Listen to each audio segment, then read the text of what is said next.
Estuarij rijeke Omble, omeđen visokim kraškim brdima, čini najveće prigradsko naseljeno područje grada Dubrovnika.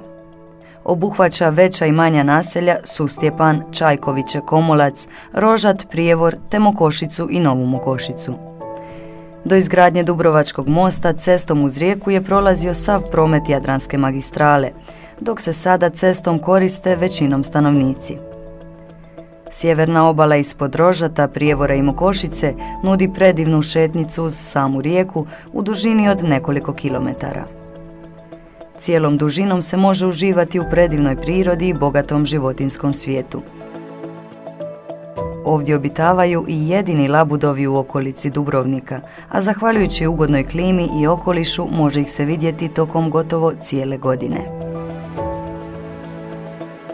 Ljepotu i mir prirode rijeke Dubrovačke prepoznala i Dubrovačka vlastela, koja je na obalama rijeke gradila svoje ljetnikovce.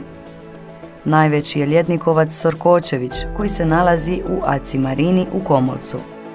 Aci Marina Miha Pracata nudi program za potrebe nautičkog turizma te održavanje brodova. Sa druge strane, nautički centar Mokošica također nudi mogućnost izvlačenja i obnavljanja brodova.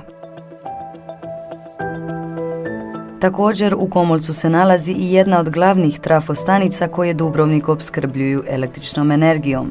U blizini na početku rijeke se planira i izgradnja podzemne hidroelektrane Ombla. Projekt je još u neizvjesnoj fazi zbog zabrinutosti za okoliš i životinjski svijet.